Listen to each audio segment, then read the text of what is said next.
남전도에 베이스가 좀 너무 많이 들어가 있는데 베이스 좀 빼주세요. 예, 남전도회가 앞에 딱 써 있으면 좀 무섭기도 하죠. 무섭기도 하는데 이 찬양하시고 그러는 모습에서 우리가 또 많이 은혜가 됩니다. 또 이번에는 특별히 남전도회가 화음을 넣었어요. 제가 뒤에서 굉장히 불안한 마음으로 들었는데 하나님이 저의 길을 또 이렇게 막아주셔서 아주 너무 아름답게 들렸어요. 아름답게 들리고 너무 은혜로웠습니다. 그리고 목소리가 너무 울림이 너무 좋은 것 같아요. 그냥 남전도회 성가대가 아예 그냥 김행진 쌤이 좀만 좀 다듬으면 정말 좋을 것 같아요. 너무 잘 부르셔가지고 너무 은혜로웠습니다. 다시 한번 우리 남전도회 큰 부흥을 위해서 큰 박수로 격려하겠습니다. 너무 감사합니다. 예, 우리 남전도회가 이제는 크리스마스 때 캉캉춤을 추고 나서 왠지 헌신제배 때 괜히 무게를 잡으시려고 다시 화음까지 넣으신 것 같은데 아직도 안 잊혀져요. 그래서 몇 번은 더 여러분들이 거룩한 모습을 좀 보여주셔야 지워질 것 같아요. 아직은 안 지워집니다. 우리 김충기 집사님도 그렇고 자꾸 떠올라요.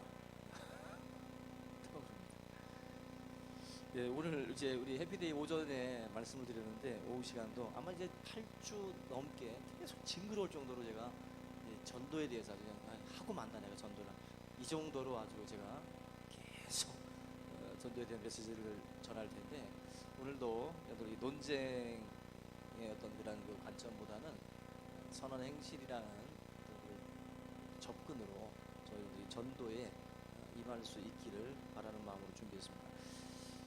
그 무슬림 학자, 특별히 무슬림 안에도 이제 신학자들이 있는데 그 무슬림 신학자가 중동에서 사역을 하고 있는 기독교 선교사들에 대해서 이분들이 특히 프란체스코 수도사들에 대해서 좀 이야기를 했는데 이런 말을 해요.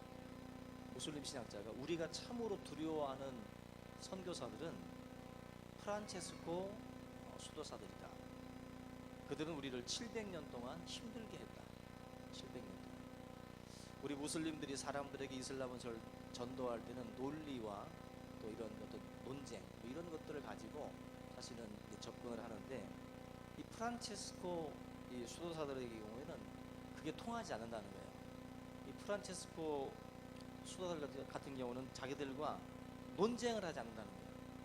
자기들과 어떤 신학적인 논쟁을 통해 가지고 막 자기들을 막 이기려고 자기들의 어떤 그 논리를 주장하려고 막 펼치질 않고 이 프란체스코 선교사들은 그냥 조용히 말 없이 그냥 섬긴다는 거예요. 그냥 그 지역에서 그냥 논쟁을 좀 했으면 좋겠는데 논리 주장을 좀 펼쳐가지고 같이 신학자들끼리 좀 뭔가 좀 이게 좀 부딪혀보고 싶은데 이 사람들 같은 경우는 그냥 섬기고 봉사하고 조용히 그렇게 섬기는 모습으로만 700년 동안 같이 있으면서 이거 뭐 봉사하고 있으니까 뭐라고 말도 못하겠고 섬기고 있으니까 뭐라고 말도 못하겠고 그냥 논리와 논쟁의 어떤 그런 그 접근이 아니라 이 사람들 같은 경우는 그냥 섬기는 낮은 자의 모습으로 섬기면서 그렇게 했다는 것입니다.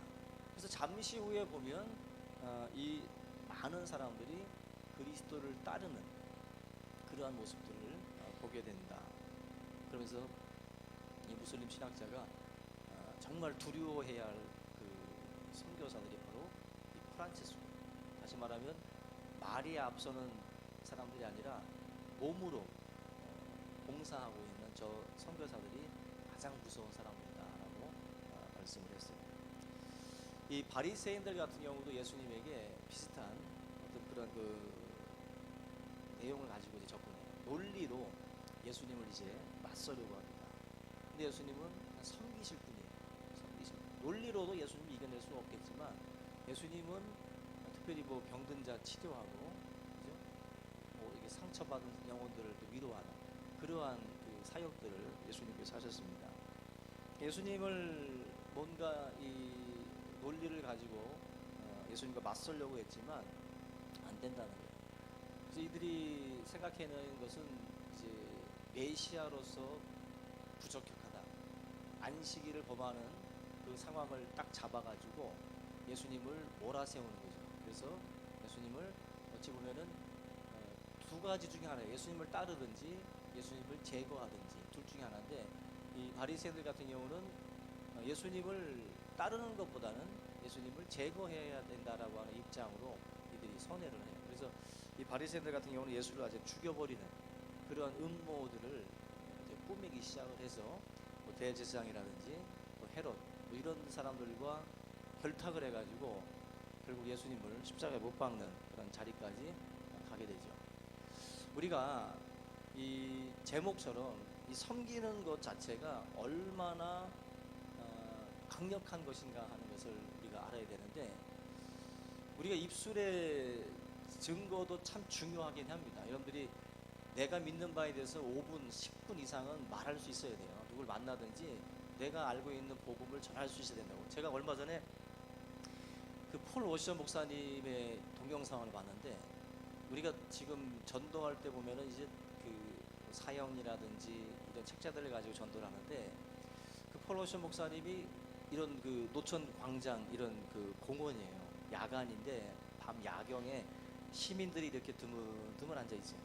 드문드문 앉아 있는데 거기에 그 서셔가지고 폴 워셔가 그 영어 같지가 않습니다. 좀 스페인어 같아요. 무슨 이런 스페인어 같은 거를 가지고 막 그리스도를 이제 전하는데, 어떤 책 속에 있는 그냥 내용이 아니라 자기 간증을 하더라고요.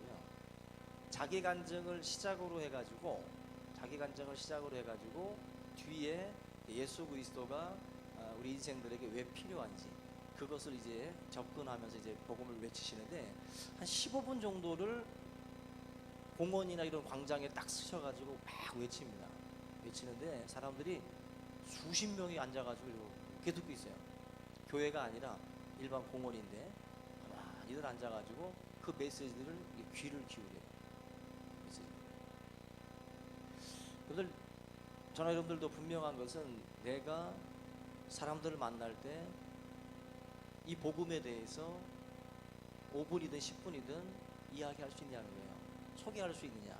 여러분들이 만약에 어느 회사에 취직을 해서 물건을 판매를 하려면 그 물건에 대해서 자세하게 알고 손님들을 만났을 때 설명을 해줘야 될 거 아니에요. 그죠? 설명을 해줘야 되는데 머리 긁고 있고 나도 잘 모르겠는데 잠깐만요 하고서 또 뒤져보고 그러면 안 되죠. 복음이라는 것도 여러분들이 분명한 것은 내가 전할 수 있어야 돼요. 복음에 대해서 확실하게. 그래서 핵심을 알고 있어야 돼요. 이 복음의 핵심이 뭔가는 그걸 딱 쥐고 전해야 됩니다. 그게 맞는 거예요. 근데 오늘 제가 드리고 싶은 것은 증인의 어떤 그런 그 역할도 중요하지만 그 삶이라는 게 굉장히 따라와야 돼요. 지금 특별히 관계 전도가 전도의 8, 90%예요. 교회 나온 사람들 치고 노상 전도 듣고 들어온 사람은 별로 없어요. 실제적으로 그분들이 참 어려운 그런 어떤 일들을 하잖아요. 여러분들도 보면 관계 전도로다가 들어오신 분들이거든요. 내가 아는 사람들의 관계 속에서 교회에 들어오게 되는 거예요. 태 속에서 엄마랑 관계를 맺고 이렇게 또 교회 나온 모태 신앙들도 있고 친구로부터 다 관계 전도거든요. 관계 전도라고 한다면은 삶이 따라와 주지 않으면 관계 전도는 절대로 될 수가 없어요. 내가 지금 삶 자체가 흐트러져 있는데 누가 나를 보고 교회를 오겠어요. 전도의 가장 확률이 높은 전도가 관계 전도인데 삶이 따라주지 않으면 관계 전도가 안 된다는 거예요. 삶이 안 따라요. 그래서 오늘 본문 말씀에 이같이 너희 빛을 사람 앞에 비추게 하여 저희로 너희 착한 행실을 보고 하늘에 계신 너희 아버지께 영광을 돌리게 하라. 너희의 착한 행실을 보게 하라는 거예요. 우리의 행실을 보고 사람들이 하나님께 영광을 돌린다라는 것은 교회라고 하는 이 공동체 안에 그래도 와보고 싶은 그런 마음이 이제 그들에게 든다는 거죠. 하나님께 영광을 돌린다는 거죠. 그런 점에서 우리가 선한 행실로 살아가는 것, 삶이 따라주는 것, 이게 전도에 있어서는 가장 중요합니다. 그래서 여러분들, 우리가 일평생 한 영혼을 주님 앞에 인도할 수 없다라는 것은 내 삶도 돌아봐야 돼요. 과연 내 삶을 보고 따라오고 싶은 사람이 어떻게 한 명도 없을까? 나를 보고 내 삶을 보고 감동이 돼서 따라오는 영혼이 어떻게 한 명도 없을까? 그거는 그만큼 우리가 삶에서 빛이 나지 않는 거죠. 뭔가 사람들 앞에서 선한 행실을 보여주고 있지 않다라고 하는 또 다른 증거가 될 수 있어요. 저와 여러분들이 불신 남편 전도법 들어오셨나 모르겠는데 지금 불신 남편 있지요. 여기도 불신 남편, 불신 아내, 불신 아들 그런 관계들이 있는데 여기 보면 이래요. 불신 남편 전도법 중에 첫째가 남편하고 논쟁에서는 지고 생활의 모범에서는 이긴다는 거예요. 절대로 남편과 논쟁하지 말라는 거예요. 논쟁에서 남편 이겨먹으려고 해가지고는 전도가 안 된대요. 논쟁에서는 지라는 거예요. 그리고 생활의 모범에서 이겨라. 그리고 둘째, 교회 핑계로 가정을 희생시키지 말라. 가정을 파괴하는 것은 교회의 어떤 뜻이 아닙니다. 여러분들, 그런 얘기가 있어요. 어떤 학생이 그 선교를 가고 싶은데 부모님이 반대하는데 어떻게 하면 좋겠냐고. 그래서 뭐라고 대답해 주겠어요? 선교를 가고 싶은데 부모님이 반대한대. 성경에 보면은 내 부모를 공경하라는 것도 있죠. 그래서 가지 마. 넌 가지 마. 근데 그 이유를 들어보면 부모가 반대하는 이유가 있더라고요. 우리 교회 얘기가 아니라 그 선교를 반대하는 이유가 얘가 나갔다만 들어오면은 마음을 못 잡는데 무슨 공부를 하든 뭘 하든 뭔가 마음을 잡고 다시 제자리로 돌아와야 되는데 마음을 못 잡고 자꾸 방황한다는 거예요. 근다고 안 된다는 거야. 그래서 결국 그 이야기들을 통해서 같이 얘기를 해가지고 네 부모를 공경하라고 하는 하나님의 뜻도 있고 또 하나님의 어떤 그 선교라고 하는 하나님의 뜻도 있고 이게 충돌할 때 어떻게 하면 좋을까 서로 고민하다가 결과적으로는 너가 너의 삶을 통해서 보여줘라. 너의 삶이 제자리로 돌아올 수 있고 그런 것들이 가능하다면 네가 선교를 가는 것을 굳이 막을 이유가 없지 않겠느냐. 결국 삶이 따라와 주지 않는 가운데에 자꾸 하나님의 것을 들이댄다라는 것은 그건 옳지 않은 방법입니다. 우리의 삶 가운데 이 교회를 핑계로 해가지고 가정을 희생시키는 일이 없었으면 좋겠어요. 우리 집사님들이나 우리 뭐 권사님들이나 남편이나 아내에 대해서 자녀에 대해서 막 이렇게 막 희생하면서까지 막 교회 일에 막 매달리는 거 있잖아요. 그건 그렇게 하나님 기뻐하시는 일 아니에요. 가정이 무너지면은요, 지금은 교회 일을 하니까 괜찮아 보이지만 가정이 무너지면 나중에 이것도 무너져요. 교회 일. 가정 무너졌는데 교회 일이 될 수가 없어요. 가정에 이런 분들에 있어서도 신경을 써가면서 신앙생활을 하고 같이 나가야지 이걸 다 그냥 다 포기해 버리면 안 된다는 거예요. 우리가 이 불신자 남편 전도 중요합니다. 논쟁에서는 지고 생활의 몸에서는 이겨야 된다. 결국 그 바울이 전도할 때 아덴이라고 하는 지역에서 전도할 때 논리 가지고 전도했거든요. 바울도 철학을 배웠으니까 그 뭐 플라톤이라든지 소크라테스가 있는 그런 그 아덴이라고 하는 그 지역, 정말 수많은 철학자들이 서로 이렇게 길거리에서 이렇게 논쟁하고 막 이러는 이곳에 갔으니 바울이 얼마나 입이 근질근질했겠어요. 자기도 그 사람들 앞에서 지혜로 그런 그 논리로 전도를 했어요. 근데 놀라운 건 아덴이라고 하는 아테네 그 지역에서는 전도의 열매가 없었어요. 교회를 못 세웠다고 바울이. 그리고 바울이 하는 말이 내가 이제는 정말 그리스도의 십자가, 그리스도의 죽으심과 부활 이외에는 전하지 않겠다 그랬어요. 그만큼 자기가 생각할 때는 논리와 이 논쟁에서 내가 이기면 열매가 있을 줄 알았는데 정작 없어요. 아덴에서는 논리에서 이겼지만 열매가 없다는 거예요. 그래서 바울이 복음의 핵심만을 전하고 정말 낮은 자의 모습으로 섬김의 삶을 살아갑니다. 그게 바로 전도의 핵심이라고 볼 수 있어요. 그래서 우리 성도님들도 그 사람들을 만났을 때 분명히 증언을 해야 되겠지만 삶이 따라와 주지 않는 가운데 자꾸 이렇게 뭔가 이렇게 논리를 가지고 사람을 제압을 해서 걔를 설득하려고 하는 것은 굉장히 위험한 발상이에요. 근데 절대로 사람은요 논리로 설득당해서 신앙생활하는 사람 없어요. 아 그래 네가 이겼다 하고서 돌아섭니다. 절대로 이게 이성적으로 납득이 돼가지고 믿음 생활하는 게 절대로 아니거든요. 근데 우리는 착각을 하는 거예요 그게.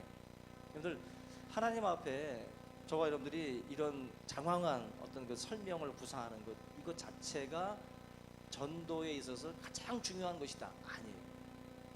그게 아닙니다 절대로. 그래서 여러분들 말을 잘 못하시는 분들, 잘 누구 앞에 가면 잘 떨리고 심장까지 떨리고 막 이런 분들은 전도를 못할 거라고 생각하지만 아니에요. 말을 많이 한다고 해서 사람들이 교회를 나오는 게 아닙니다. 그래서 여러분들 진실을 가지고 진심을 가지고 나가면 열매가 있는 것이지 말 잘한다고 해서 절대로 전도 열매 많이 맺는 게 아니라는 것을 기억을 하시기 바랍니다. 그 이런 말이 있어요. 원하지 않으면 충고하지 말아라. 우리 어른들이 많이 그런 거 하잖아요. 사실 충고라고 해서 이제 막 해줄 때가 있는데 이 격언이에요. 원하지 않으면 충고해 주지 마세요. 절대로. 원하지 않는데 충고하면 잔소리밖에 안 돼요. 충고라는 것은 간절히 원하는 사람, 자기 힘으로 뚫고 못 나가는데 간절한 사람이 있어요. 이런 사람한테는 딱 충고 한번 해주면 신봉사 눈 뜨는 거예요. 이게 그 흔히들 원포인트 레슨이라고 있죠. 그냥 고수들이 한마디 해줍니다. 힘 빼. 그러면은 갑자기 폼이 잡히면서 뭔가 잘 되는 거죠. 원포인트 한번 팍 찍어주면은 말을 많이 안 했는데 이 사람이 간절히 원하고 있어요. 그럴 때 한마디 툭 던지는 말이 그 사람에게 감동이 되는 거예요. 그 사람에게 영향을 주는 거예요. 우리 남전도에 우리 집사님들 지금 헌신 예배인데 남전도에는 우리 청년들이나 학생들한테 원포인트 레슨 해주셔야 돼요. 원포인트 레슨. 그래서 남전도에 지나가다가 한마디 툭 던지는 말이 학생들한테 뭔가 이게 마음에 탁 찔림이 있으면서 그렇게 되지 옆에서 계속 이러시면 안 됩니다. 이러면 아주 그냥 짜증나는 거예요. 원포인트 레슨이에요. 지나가시다가라도 한마디 툭 좋은 말 던져주시고 가는 겁니다. 이 신앙에 있어서 굉장히 중요한 거예요. 여러분들 박사라는 게 무슨 뜻인지 아세요? 뭐 PhD 뭐 이렇게 박사학위들 보면 이제 닥터가 들어가잖아요. 이 박사라는 것은 뭐 가르침이나 이런 데 있어서 자유로운 자예요. 자유로운 자. 근데 어떻게 보면 이론으로 무장된 자가 박사인데 우리가 필요한 것은 박사가 아니라 박사 위에 뭐가 있어요? 밥사가 있다. 박사 위에 밥사가 있어요. 밥사. 그래서 밥을 사셔야 돼요. 남천도에는 밥을 사면서 원포인트 레슨을 해주셔야 돼요. 딱딱 한마디만. 그래서 밥을 사면서 원포인트로 들어가면 기가 막히게 들어갑니다. 그 말이. 근데 밥도 안 사면서 말까지 길게 하면 아주 그냥 힘든 거예요. 제가 어제 그런 말 들었어요. 우리 여러분들 기독 실험일에 이렇게 기독 실험일에 사업하시는 집사님들 장로님들 계시잖아요. 근데 그런 장로님들 중에는 그 교회 청년들을 위해서 자기가 버는 돈을 그 말씀 들었는데 뭐 청년들한테 로마서를 다 암송을 하면 100만 원을 주겠다고 그랬어요. 그 학생 그 교회 인천 순복음교회라고 그러는데 그 교회 청년들한테 니들이 로마서를 그 다 외워가지고 오면 16장까지 있잖아요. 근데 그걸 다 외워가지고 오면 100만 원 주겠다. 그랬더니 한 100명이 추려졌나 봐요. 뭐 자원자들이 100명이. 뭐냐면 100만 원을 100명 주면 얼마예요? 예? 1억이잖아요. 외우면 다 주겠다고 그러는 거예요. 외우면. 우리 청년들 할 거 안 할 거예요? 하지. 학점이고 뭐고 그냥 다 던져놓고 그거 하지. 그거 하지. 그러면서 청년들이 뭐 이렇게 시집을 가고 장가를 가고 그러면은 이 아이들을 좀 조언도 해주고 좋은 길로 이렇게 믿음 안에서 잘 가정에 나아가도록 그 사장님들, 그 회장님들이 막 쏟아 붓는다는 거예요. 그 말을 들으니까 얼마나 부러운지 우리 교회에도 그런 사장 회장 나오기 바랍니다. 그래서 좀 팍팍 좀 밀어주셔요. 그래서 막 청년들 모여. 예전에 어머님이 살아계실 때 많이들 이렇게 집으로 초대를 했었어요. 초대해서 뭐 이것도 끓여 먹고 저것도 끓여 먹고 막 하면서 같이들 막 그렇게 하면서 믿음의 안에서 이제 크는 경우들이 많았는데, 우리 교회 안에도 가정이 오픈돼야 돼요. 자기 가정을 오픈할 수 있는 사람이 있어야 돼요. 자기 가정을 오픈할 수 있어가지고 밥 사면서 원포인트 레슨 딱딱. 그런 분들이 기도해. 그러면 기도한다니까. 근데 밥도 안 사면서 기도하라면 짜증나 죽겠는데 기도까지 하라고. 이게 안 들어먹는다고요. 원포인트 레슨을 하기 위해서는 밥을 사야 돼. 그래서 박사 위에 밥사가 있고 밥사 위에 몸으로 하는 몸보시, 그러니까 몸으로 헌신하는 봉사가 있어요. 봉사가.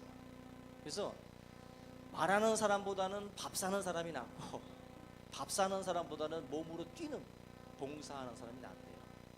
그 위에가 바로 감사하는 사람이 나와요. 감사하는 사람. 받은 것에 감사하고 항상 뭐든지 감사하고 베풀 줄 아는 사람. 그런 사람이 가장 위의 레벨이에요. 위의 레벨. 그러니까 지금 오늘 이 말씀을 통해서 선한 행실을 사람에게 비춰서 하나님께 영광을 돌리게 해라. 여러분들, 우리가 해야 될 일이 많아요. 저는 제가 부자였으면 좋겠어요. 전 제가 부자였으면 좋겠어요. 막 하고 싶어요. 정말. 여러분들, 근데 돈이 없어요. 돈이 없어. 절대로 없어요. 생각지도 말고 우리 집사님들에서 나와야 되고 우리 청년들에게서 나와야 돼요. 우리 청년들이 한이 맺혔으면 자기가 하면 되거든. 자기가 사장 되면 되는 거고, 자기가 회장이 돼가지고 우리 중고등부 우리 주일학교가 막 이제 자라날 때 그냥 막 팍팍 밀어주는 거예요.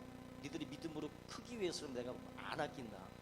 잘만 커라. 믿음 안에서 성장해라. 그런 비전을 가지고 떼돈을 버셔야지. 예? 돈 벌어서 뭐 하려고?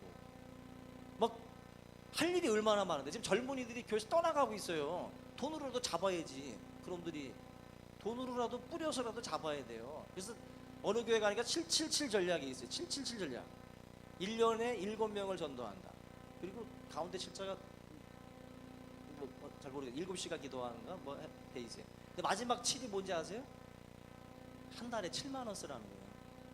전도 대상자를 위해서 한 달에 7만 원. 근데 전도 대상자를 위해서 쓰지 않고 전도 못 해요.